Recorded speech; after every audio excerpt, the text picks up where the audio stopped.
noticed that I didn't see from last year, but The report, the duck hunting thing? yeah. Yeah, that's my fault. It was Biggie. completed. The chief did a great job on it. And in the last minute, putting everything together in the book, I just forgot to add it. And so it is on the website. We'll have it printed and available the day of as well. Oh, the report is on the website? Yeah, so if you go Oh. to nahant.org, Yep. we created a new page for annual I town saw that. meeting. I didn't look And, at it completely, but If yeah, you I go to did the notice. last box, it says additional info, it's in there. Okay, I'll go chase that down. Someone was Yeah. asking me about it and I'm like, I honestly don't know, but I'll go find out and ask the question and get back to you. Yeah. So thank you. That's wonderful. Don't kill yourself. It's one thing. It's not, I know, but you try. I know it's you like, really try. I oh. totally get it. It's not, trust me. It was important to me last year and it's not, I mean, we'll get it covered. You know what Yeah. I didn't know? Maybe you can answer this question. So once they present the findings, do we have to create a new article for FY 2024 to put in front of the voters to review? We're not required to. Okay. Certainly, the Board of Selectmen could, or a citizen petition could come in, but like typically when something is kind of sent to study, so to speak, Mhm. it's kind of like the end of the line for it. And then it Oh, would it's like take it dies in it would take committee a at the new State House is action. what you're saying. Yeah, like that's how I think of it. And it's like, but at the State House, they don't even study it. It literally. No, they don't even study. It goes to No. committee and it dies. Yeah. Whereas this went to a report and so I can think one of the questions, because the way, if I remember correctly, it got indefinitely postponed, right? I think so. And Yeah. I think so. Okay. Yeah. Okay. I feel like I'm gonna be writing something. The police chief ultimately recommended that it doesn't need to be changed based on like the calls and the like kind of the time of year and our, boat being out of the water. So really enforcement would be tough for us. And the EPOs who are on the water that time of year wouldn't enforce a local bylaw. So, and it didn't really seem to be necessary. So based on his report, you'll read it. I'll look at But it. yeah, so it would require another action essentially to revisit the vote. That sounds good. Thank you. Yeah. It's really helpful. All right. Well, it's 6:34. We have, hi, Judy. Thank you guys for joining. I'm just gonna, this info session is really, I think of it as more high level to try to kind of explain to folks the process, how we get to where we are today. I do talk about a few of the bigger issues on the town meeting warrant, but I'm not going through every single warrant article, but this is very much a informal informational session that I'm happy to answer questions about anything related to town meeting and, bring up anything that might not be included in my slideshow. Hi, Judy. Hey there, how are you? Good, how are you? Well, thank you. I'm down here in your conference room. It's been so long, I've utilizing forgotten what it looks like. Utilizing the new hybrid technology installed. Wow. So I have, the screen up on the wall and I'm using the computer here. So it is an empty room though. I'm the only one in it. So probably didn't need to do the hybrid version, but after town meeting, I think, especially after town meeting, if numbers start to dip for sure, I think we're going to allow committees to do this hybrid option down here in these two conference rooms. So it's a good test run for that, for me too. Yeah, I'm excited about the option. I don't really have any desire to be in person, frankly. Because the numbers just seem kind of stupid right now. So yeah, that doesn't, it's not an attractive thought. Um, but I'm glad to see the technology works. And did you have downstairs painted?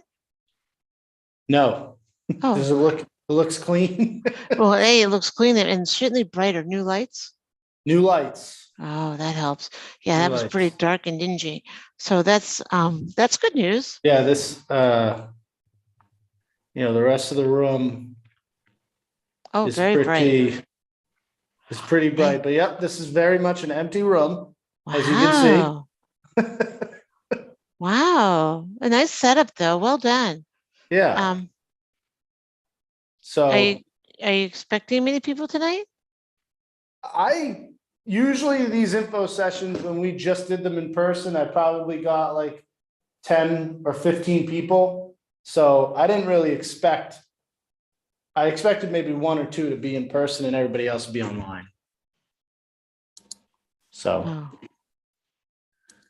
Oh, okay. so Um, so either, is this something the selectmen will come as all the finance committee coming? Is it something that we need to attend? I guess that's what I no, wasn't sure.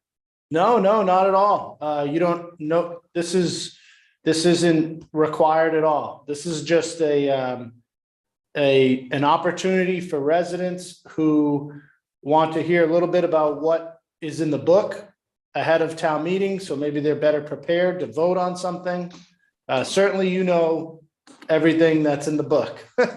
All right. So, Well, in that case, I'll stay on for a couple minutes and I'll drop off in just a little sure, bit. sure. Great. Thank you, Tony. You're welcome. I'm gonna hit record so that I can upload this to the website tomorrow for people who didn't get to watch.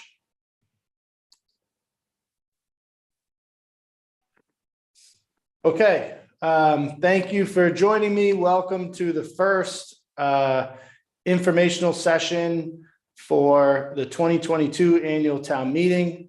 This is an opportunity for residents to get some information about how we create our budget, how we create the warrant, how we get to basically how we prepare for town meeting, and go over some of the articles, go over the budget, and really give an opportunity for people to ask any questions that they might want to get an answer to prior to town meeting, or maybe they are uncomfortable speaking at town meetings, so this is a little bit of a more informal setting. So feel free to jump off mute, write something in the chat, interrupt me at any time. I'm going to try to keep this a little bit higher level and brief. Unfortunately, when you start talking about budget, it gets kind of dense. So I'll somewhat jump through it, but this PowerPoint is available on nahant.org on the annual town meeting page. And this is being recorded. So this video and me talking through the PowerPoint will be available starting tomorrow. And I will do another one of these info sessions on Monday night at 6:30. Monday night at 6:30. Again, same thing, hybrid version here in the town hall and available online. So this year's town meeting is in the town hall. It's check-in. I have it here, says starts at 11 a.m. It's probably 11:30 a.m. is when check-in will actually start. Certainly people can come ahead of that, but at 11:30, the poll checkers will be there, giving out bracelets, giving out clickers. We're still going back and forth about whether masks are going to be highly encouraged or required. We will have masks available either way. Certainly, we are going to have a ton of air circulation and a number of air purifiers, and we're trying to create the most safe space possible. But we are back inside the town hall on Saturday, May 21st. Also back this year for the first time in a while, the Council on Aging, the Friends of the Tiffany Room, the Friends of Council on Aging will be selling hot dogs downstairs during the meeting. So if anyone gets hungry, bring cash. They will be selling hot dogs downstairs.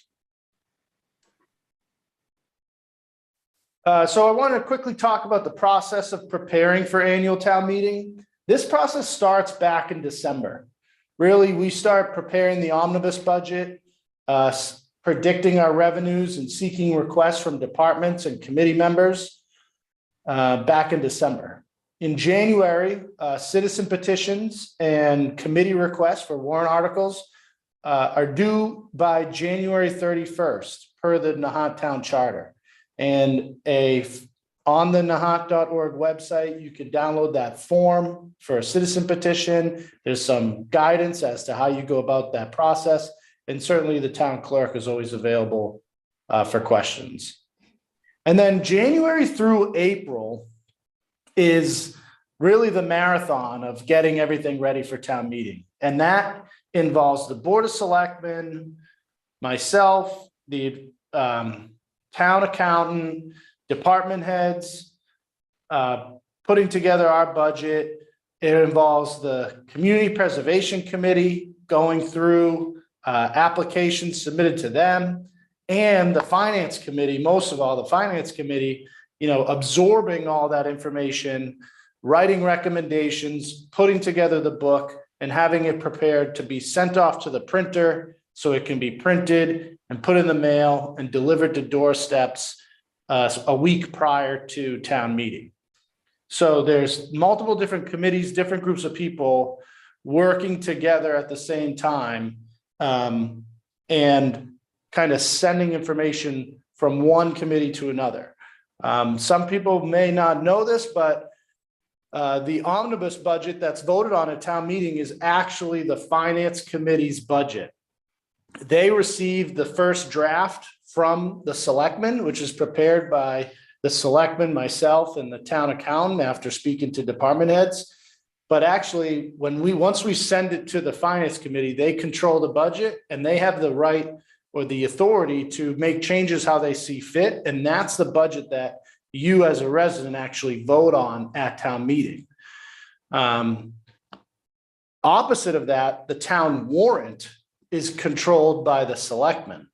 So only timely filed citizen petitions or committee requests, outside of those two things, the Board of Selectmen dictate what articles will appear on the warrant.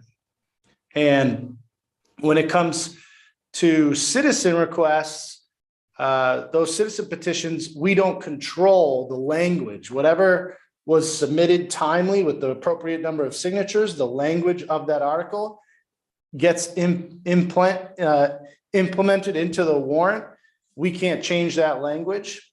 And I'll talk about that later, because we actually have a citizen petition this year that we ran into some language issues and we ended up presenting our own article with it. So, and then in May, the report and recommendations of the Advisory Finance Committee is delivered to every household of a registered voter in town.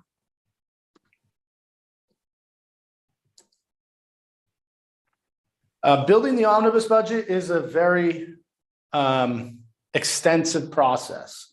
And I think it can be somewhat daunting or challenging to understand when you only see it once a year, but it's really no different than the way you manage your own personal finances. For our fiscal year starts July 1st and goes to June 30th. The money that comes into the town starting July 1st is the money that is spent starting July 1st. So the same year, money in is money out. It's that cash flow happens in the same fiscal calendar. And at town meeting, what you are doing as a voter is saying, this is how much money I'm approving the town to spend on such item. And then it's up to the town to collect the revenue that allows us to spend that much, and we can't exceed that amount. So the first step we really look at like I said, back in, end of December or so, is the town accountant, myself, we start predicting our revenues for the upcoming fiscal year. So we're looking at what are we going to bring in through property taxes? What do we estimate to bring in through local receipts, through state aid, all those different revenues. Free cash is one of them. Free cash is a surplus of money into our budget that actually comes from a previous fiscal year. And what it's made up of is the difference between more money in revenue that you predicted. So you brought more money than you thought you were going to into the revenues of the town, and less money that you spent. So if you were planning to spend $1 million and you were planning to bring in $1 million, and you only spent 900 and you brought in 1.1, there's a $200,000 difference there. That would be your free cash. Free cash, there's some very specific guidance from the Department of Revenue as to how you should use that money.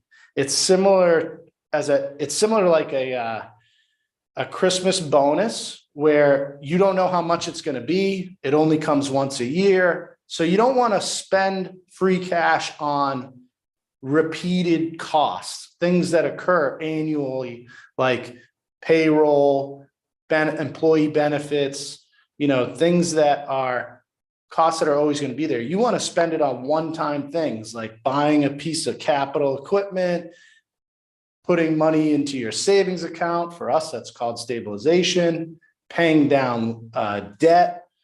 So those are the things you want to use free cash for. And that's how we do it in our budget.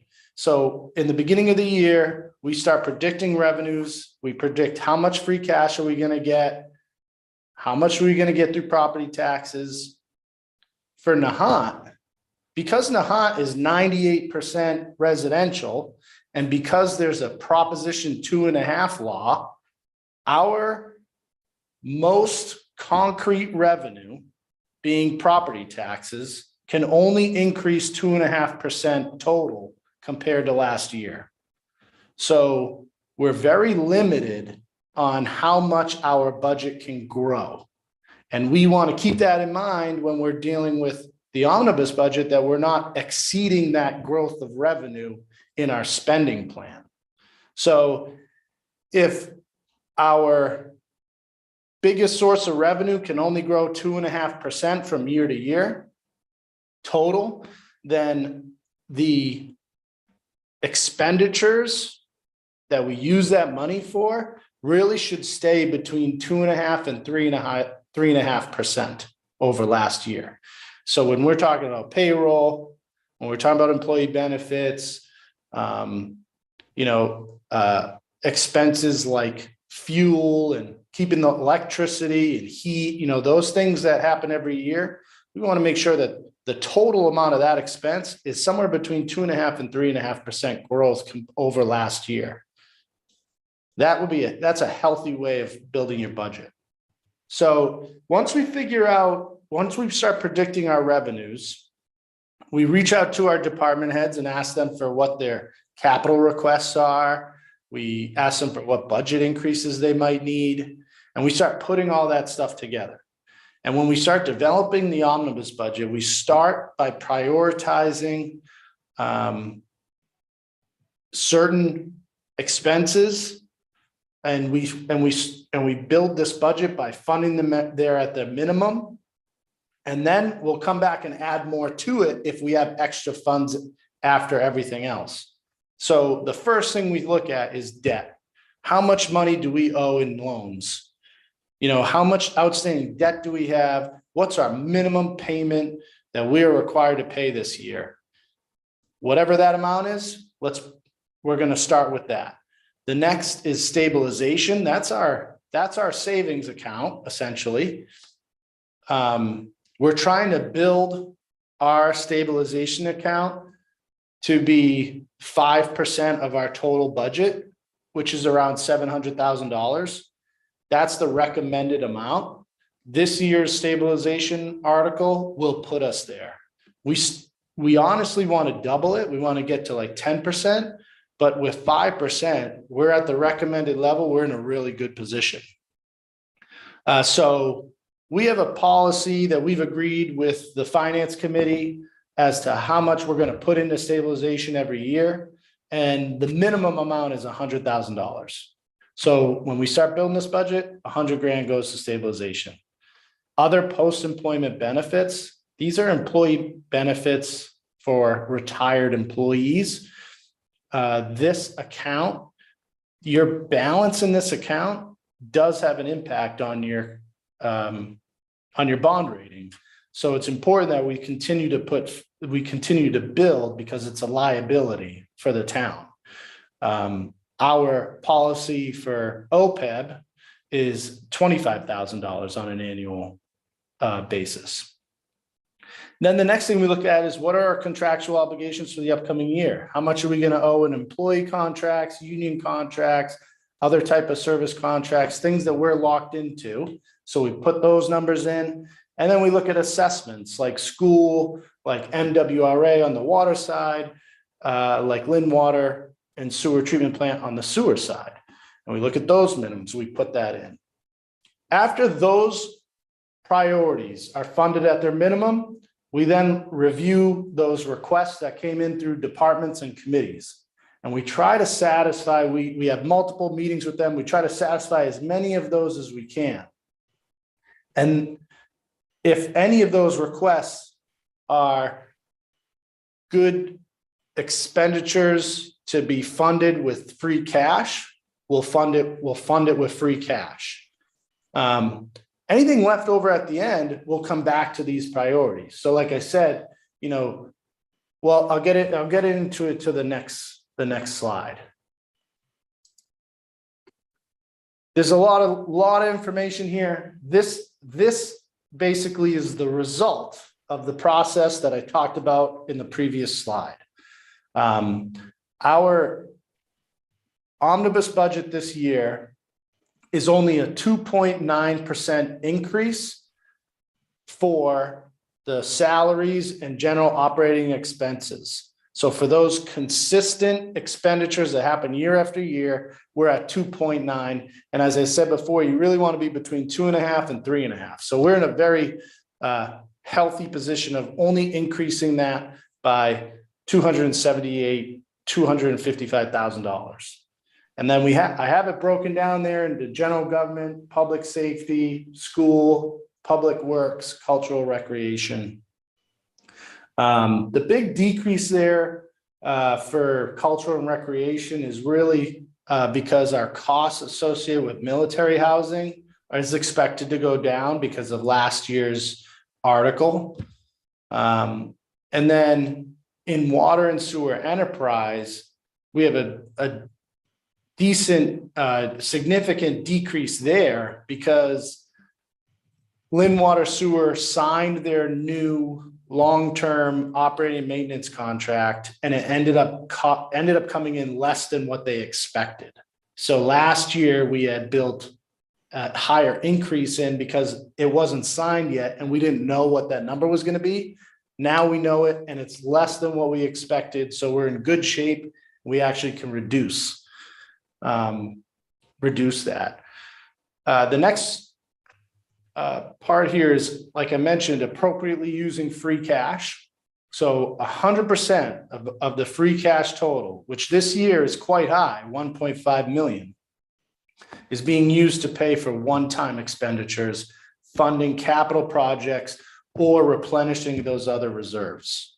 And a lot of the reason why that free cash dollar amount is about double than what we usually have is because a couple budgets ago, we were really using a lot of COVID money and spending less because of the shutdown, that it created this flow of free cash. So as I talked about the stabilization, that's one of those reserve accounts This year, we're putting, as I mentioned, our goal is $100,000 a year. This year, we're putting $250,000 in.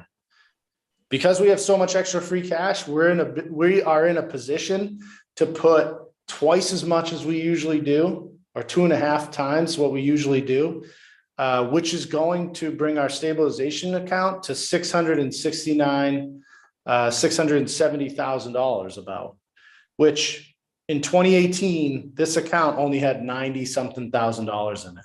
So that is a huge victory for our community. That puts us pretty darn close to 5%.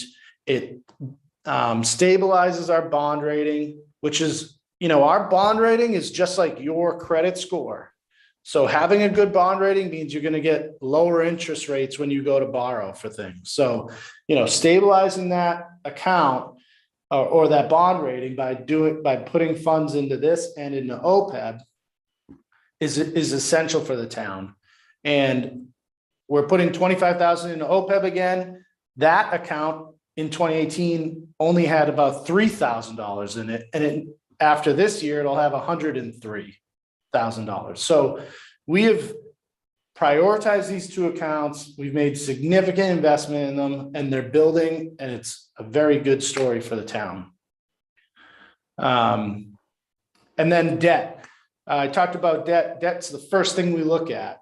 So this year, our total debt appropriation is just over $2 million, which is $325,000 above the minimum amount due.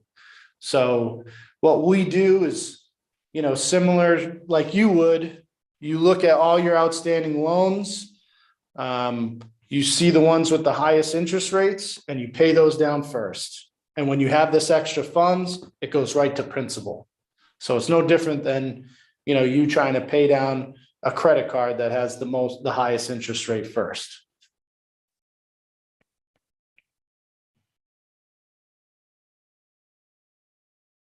So now I'm going to get into a few of the different warrant articles. The biggest, most important article that we have is Article 17, which has to do with sewer infrastructure. This is like Twilight Zone for me, in a sense. We have come to the town meeting over the last few years and asked for authorization for borrowing for sewer quite a couple times now. But what's different this year is we've actually been awarded through the DEP's intended use plan for the Clean Water Trust State Revolving Fund, almost $16 million. Now that is a long-term, low-interest loan program. And because we have that award,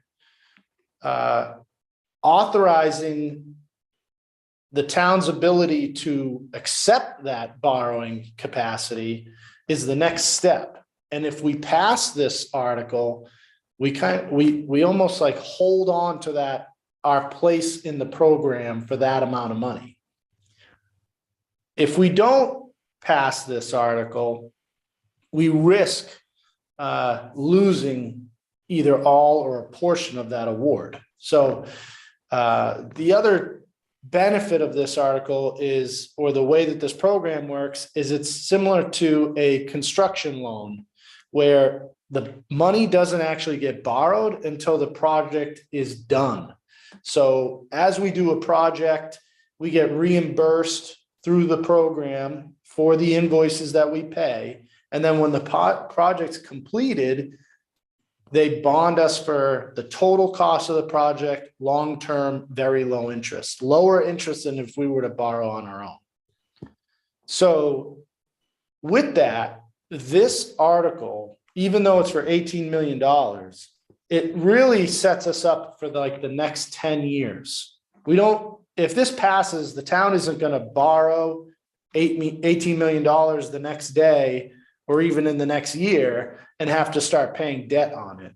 It's going to be segmented out based on the capital plan, which you can see below in this chart. So there's 4 different projects that are were listed in our application for the Clean Water Trust program. the Ward Road Pump Station, the Willow Road Force Main, Gravity II, which is essentially breaks in gravity sewer lines where clean water is getting in, or illicit connections, people pumping like a basement sump pump into the sewer system, or having a downspout go into the sewer system, those sorts of things. And then the Causeway Force Main. Right now, we're doing the Lynn, if you've been stuck in traffic coming home from Boston on the Linway, it's because of the project we're currently doing on the Linway that goes from the Rotary to the Lynn Water Sewer Treatment Plant. That project, it will be substantially complete by the end of June, and then like 100% complete a year later when they come back and do the final paving. But we will be onto the new pipe and off of the bypass, which is above ground, by this summer. Once that project is done, then we go and get the bond for the total cost of that project, and we start paying debt on it next year. The next big project is the Ward Road Pump Station. Every component, every item from a light switch to the actual pump, to the pipes, to the HVAC system, everything in the Ward Road Pump Station essentially had like a 25-year lifespan, and we're on year like 41 or 42. So very, very overdue. The good news is we've gotten a lot out of the station, but we've been basically band-aiding it for the last 10 years, spending a lot of money on that. And it's time to seriously invest in that building. It's the heart of the system. Every time you turn your sink on, flush your toilet, take a shower, the water goes down the drain, it goes to the Ward Road Pump Station, and from there it gets pumped out of town to Lynn for treatment. So this estimate of 5.32 is really high. It's a conservatively high estimate because of the current supply chain issues. We actually don't expect it to be this expensive, but we're being cautious with hopefully supply chain issues resolve a little bit and prices come down. The next one is the force main that goes from the wharf basically to the golf course. So anything on that side of town, gravity feeds into the pump station right at the entrance of the wharf. It gets pumped down Willow Road past Tudor Beach to the golf course area, and then it gravity feeds to the Ward Road Pump Station. That pipe, again, 20-year lifespan. It's in its like 40 or 50-year range. Gravity II, I spoke about that already. That is, when we have a heavy rainstorm, the volume of wastewater in our system almost doubles. So it adds strain to the system. We're paying to clean water that doesn't need to be cleaned, and DEP, the state, is putting a lot of regulatory pressure on us and every community to fix these items. Good news is we've already identified where the problems are, and we've created a capital plan. Now the next step is to really start checking off some of the most critical repairs that were identified through that process. And then lastly, the Causeway Force Main. It's the job we're doing now, but from the Rotary back to the town. In relatively okay shape now. Not a lot of other utilities that, causing it to corrode quickly, like on the Linway, pretty straight line. That's probably 5 to 10, probably closer to 10 years out before we do that work. So $18 million, big number, but sets us up for the next 10 years.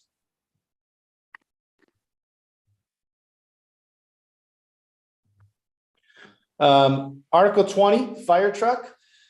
We have a need for a new fire truck in town. The town of Nahant, due to the hard work by administrators in the fire department and the town hall, but mostly our current fire chief, Austin Antrim, hasn't spent a dime on fire apparatus in decades. And we have two beautiful new trucks, but per fire standards, we're supposed to have three. And the third truck that we have is very old, honestly dangerous to operate, and is in need of replacement. We wouldn't be eligible for another grant because the mean age of all of our apparatus is too high now because we have those two new trucks. So a new truck is somewhere between $700,000 and $750,000. So what we're asking the town is to authorize us to borrow for half. The other half, we're going to use ARPA funds, which is the American Rescue Plan Act. So because of COVID, many communities got funds from the federal government to help with a number of things related to COVID and general government assistance. Certainly public safety is one of those categories. So, this is actually, it's a big investment buying a new fire truck, one of the biggest for any community. But for the town to only have to really pay for half of one in decades, it's a very successful story for us.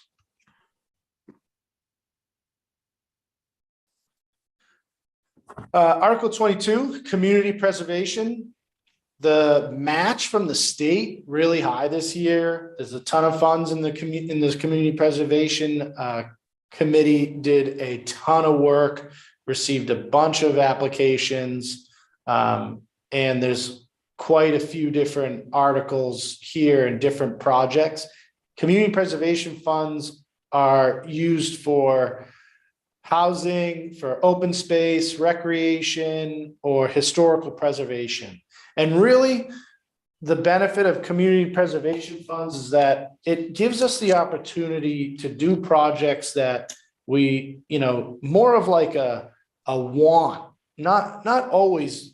Many of these are needs, but, may not be critical to running a town. And so when you're very limited on your budget, having CPC funds is incredibly useful, and it gives us the opportunity to use those funds matched by state dollars to do projects that otherwise we might not be able to do. So it's a great program, and the committee does a great job. I'll just run through a few of these. The Nahant Historical Society submitted a $18,500 application for preservation of records. Boat room doors at the life-saving station, replacing them. Historical, massive historical doors at the historical life-saving station. So funds to replace those. ADA improvements for the village church, planning for upgrades to the Heritage Trail from like Flash Road to the back of the Johnson School, technical assistance to develop a housing plan. This is an important one for the town, for the Board of Selectmen. We submitted this application. The town currently may not meet its 40B requirements, and thus, without meeting it, where could be subject to, an unfriendly, affordable housing development. Having a housing plan, not only provides us some temporary protections against that, but it also helps us identify ways to accomplish our own housing goals, which the town has many of them. We have a lot of seniors that are looking to downsize but don't want to leave Nahant. We have a lot of young families that are looking to come to Nahant but can't afford to do so.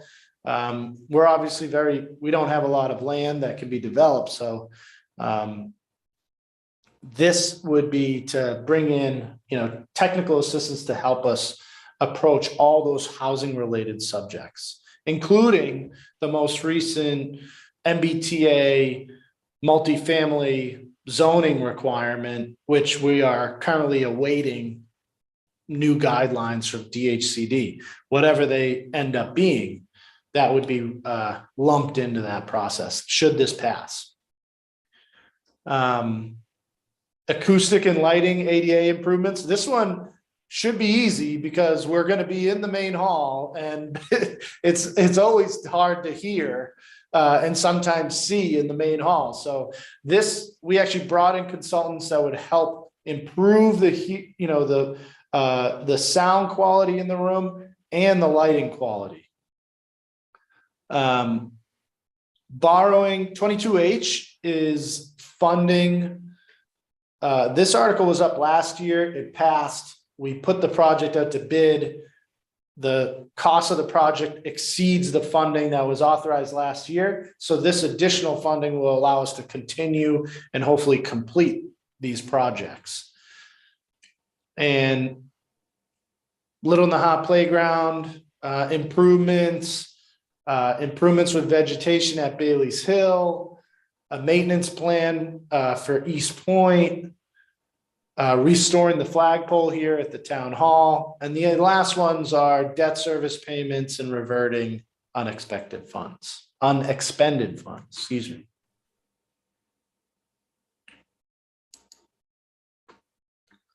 Article 24 is a public safety building. Public safety building study, feasibility study.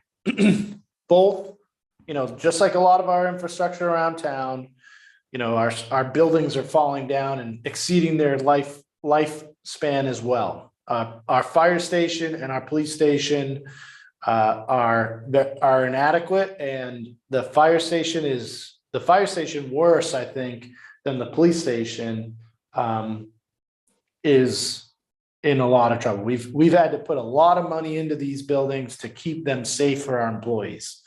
At some point, the town needs to think about the long-term plan while also trying to extend the life of our current infrastructure. With the influx of free cash from this year, we're able to kind of do both. So we're putting money towards capital improvements that are going to help extend the life of these buildings, but also money towards hiring a consultant to go through a legitimate feasibility study. And that study will look at, how are the current buildings inefficient? What needs aren't they meeting? Does the town need 2 new buildings? Does it need 1 new building, combining the 2, police and fire, into a public safety building? Where would those be located? A number of different things. The town started this process a few years ago with like $14,000, but really all it did was kind of a needs assessment. This is a little bit more extended of a process. When you're looking at a new building like this, I break it down into 3 phases. Phase 1, this being the feasibility study. Phase 2, once you decide what you want to do, you go into a schematic design and permit. And then phase 3 is construction. We didn't feel comfortable asking for funds to go through design phase, because we want to know that we have support from the town after we go through the feasibility phase.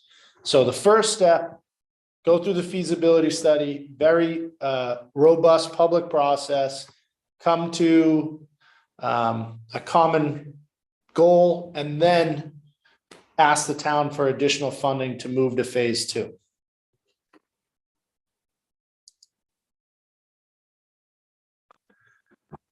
Climate change is the next largest item in this town meeting warrant. This is the citizen petition, Article 30. I'm sorry, Article 31, which isn't on this slideshow, was a citizen petition to improve the drainage in the lowlands area. The language of that citizen petition, which we can't change, was a bit restrictive. We actually have an engineer on contract now, paid for with funds approved at last year's town meeting, who's studying this hydrology of the area, the alternatives, solutions that could be introduced to help improve drainage in the area. We have two critical assets in the Ward Road Pump Station and the National Grid Electric Substation down at Ward Road. So, and this being the first part of Big Nahant, when flooded, really makes public safety response difficult when it's flooded. So a critical area of town, certainly we have stormwater issues all over town, identified in our MVP and hazard mitigation plans. This lowlands area, we currently have an engineer studying it. And what this Article 30 will fund are the recommendations that the engineer eventually completes in June of this year. So if this gets approved, we'll have the recommendations of the engineer in June, and July 1 we'll be able to borrow and implement some of those recommendations. Article 29, the $500,000 for climate change preparedness. This is this article is new to our community and probably new to many communities. Not a lot of towns approach it this way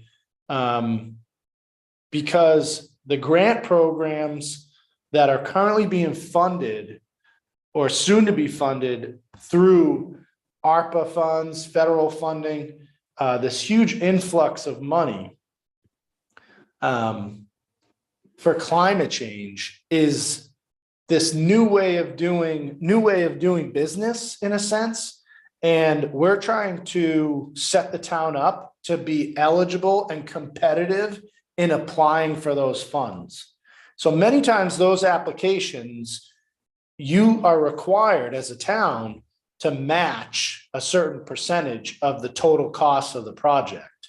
And when you go to apply, if you already have those funds approved or appropriated at town meeting, it makes your application more competitive. Typically, towns will go to a town meeting and say, you know, we have X project or Y project. This is how much it's going to cost. This is how much we plan to apply for. So this is how much we need in local match. What we're going to the town saying is just approve us the ability to borrow $500,000. We'll use that money for technical assistance in achieving or pursuing these grants and loans for these projects and for our match side of the project. So the 500, we can actually use it for multiple grant programs, multiple projects related to climate change. We have an application that we're filing in June for the Short Beach Dune that is $3.25 million at a 10% match is $325,000 to the town. If this were to pass, we can include that in our application in June and say, we already have our money appropriated. Plus we have leftover funds that, you know, outside of the state match that we could use for another grant program through coastal zone management to get other projects done. So this is really important for the town. Obviously, Nahant, climate change is massive issue for us. really was the number one priority for us prior to COVID and going through the pandemic. So we're kind of bringing it back to the forefront and trying to prepare for sea level rise that's predicted to be a foot over the next 25 to 50 years. So very important article out of all of them on the warrant. I think that's my last slide. It is. So I'm going to stop sharing and ask anybody on the call if they have any question or comment. I can pull up slides again if you want me to go back to anything.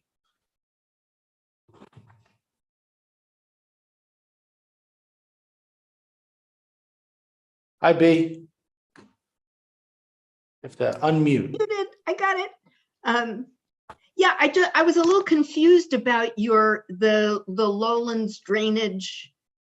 You've explained 29. It was 30 and 31. I think you said the citizens petition asked for funding for lowlands drainage. I was just looking at it, but I hadn't read it before. And you said the article just before that is also addressing that. So are you saying that if we pass 30, we won't need 31, or if we really want to focus that money on the lowlands, we should vote for 31 and not fund 30? Just explain the relationship between those two. Because I know they got last year, there was a lowlands drainage article that was withdrawn because the town substituted one. And I don't know what progress has been made with that, but yes. Anyway, Thank you get it, what my question is, right? yeah. Let me pull up the final warrant here. Hold on.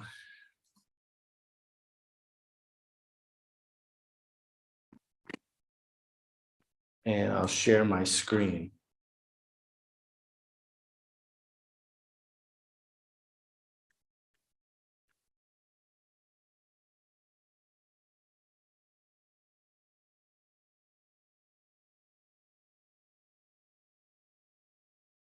Okay. Can you see that? Oh, you got your book. Okay. So last year, same scenario. Citizen petition came in for, I think, $100,000, and the language of that article was restrictive and identified a certain solution that hasn't been vetted by an engineer, and the number really didn't come from an engineer. So it was problematic the way it was written. But the town, this has been a priority since I started, from the previous selectman to the current selectman. This has been a big issue for us. So even though we were in line with the neighborhood, the petition that came in, the language of it was problematic, and we can't change that once it comes in. So last year we put in an article right next to theirs that was for the same amount of money, but the language was a little bit more broad. And we asked that folks support the town's article, and then they did, it passed, and then the residents withdrew the citizen petition. We've hired Dubois and King, this unbelievable stormwater engineering firm, to come out to town. Basically, they've been doing surveying, they've been looking at past plans, looking at different reports. They are going through this process, and their scope of services is included in a slideshow that's on nahant.org that I'll show you how to get to it. But we've had a couple neighborhood meetings with the engineer and the residents there. They're going to be completed with their engineering study and assessment in June. And they're looking at, what the current first thing they're doing is surveying the entire area. And they're kind of identifying, or what they'd be able to do with that is kind of create a model of where the water is going to go when it floods, and how much flooding is going to inundate which areas of the lowlands. I mean, it's incredible stuff. And then what they're going to do is introduce different solutions into that model and see how it provides value to the neighborhood. So one of them is restoring the outfall pipe on Castle Road that goes out to Doggy Beach. One is improving flow or drainage with the ditch system and the pumps from Bear Pond. Another is creating a potential like mini Bear Pond with a permanent pump in the lowlands area. And then we gave them kind of broad range to think of any other solution that could potentially be possible. They will also bring in DEP, Army Corps of Engineers, CZM,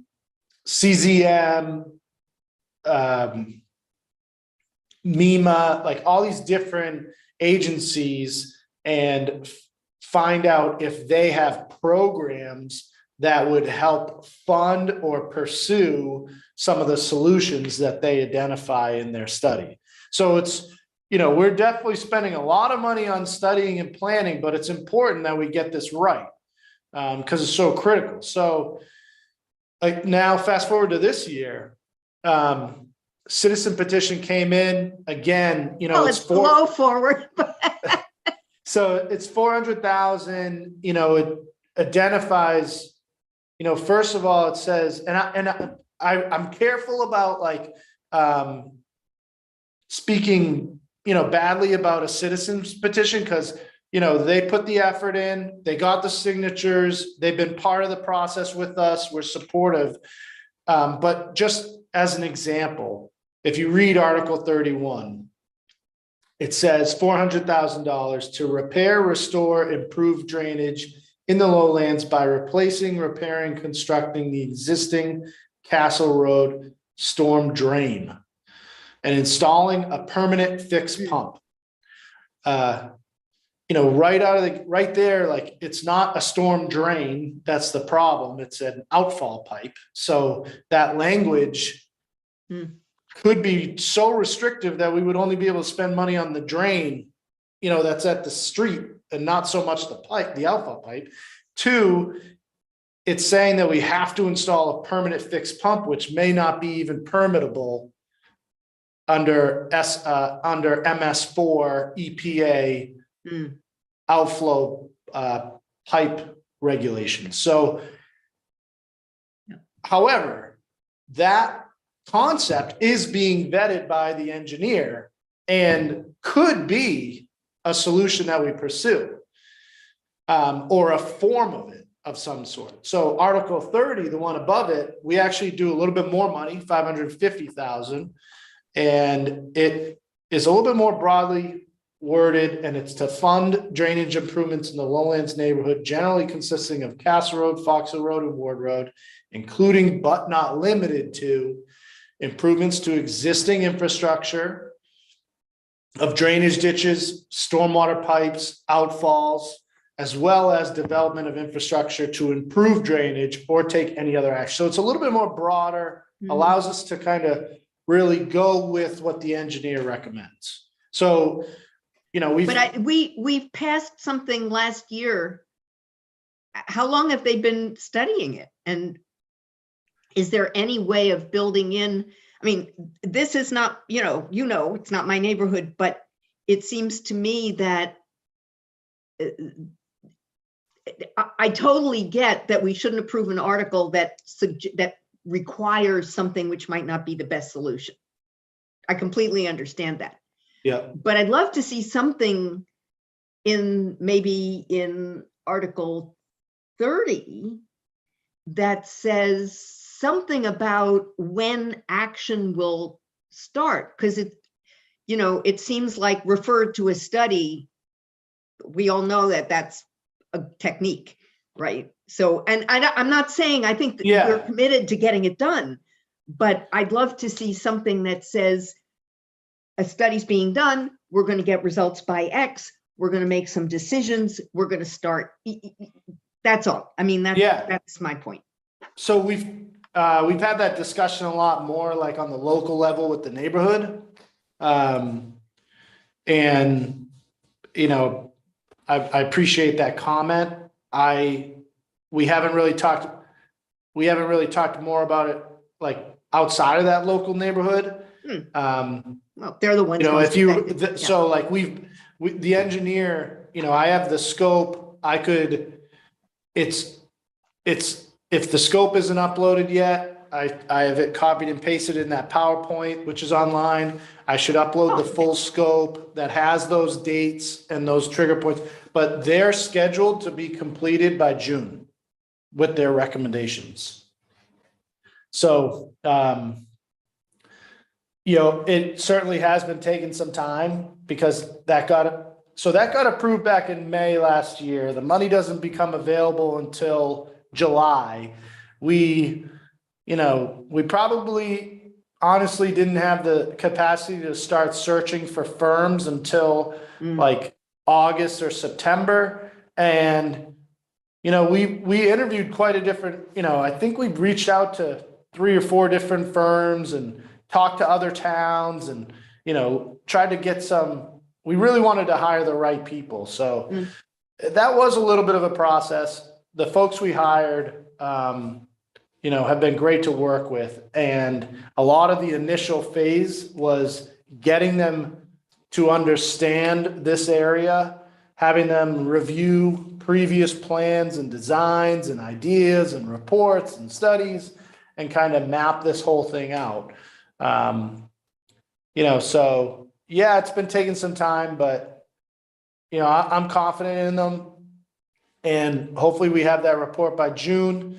And then if this passes, we can, you know, immediately start the process. But it's very possible that some of those solutions are going to require extensive permitting, which, you know, the MIPA process alone, if you have to go through MIPA, that could be anywhere from 12 to 14 months. So even if, you know, the best solution that's going to provide the most value, that's going to be the answer to most of our problems, if it requires a lot of permitting, we might not be putting shovels in the ground for another year.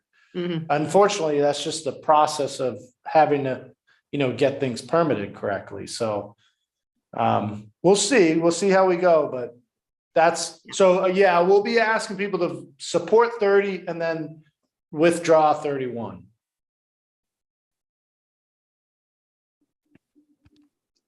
I understand. But I appreciate your comments, B, because that helps me understand what people are thinking and what the perspective is of people. I'm in this stuff every day. So thank you for asking the question. Okay, thank you for giving a comprehensive answer. I appreciate it. And the study, you know, part of that study too is part of the deliverables of those studies is going to include the estimates for the permitting cost and timeframe too. So it'll evaluate those solutions and kind of put them in order of what do they cost, how long are they going to take to permit, what value are they going to provide to the neighborhood, you know, that sort of thing. So.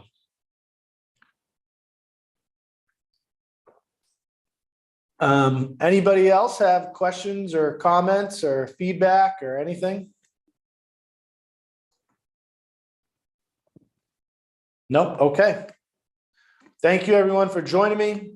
Again, I'll be doing this again on Monday night, and I will add this recording to nahant.org. Please visit, you know, go to the homepage, click on the annual town meeting link. There's a ton of information there. Good night, everyone.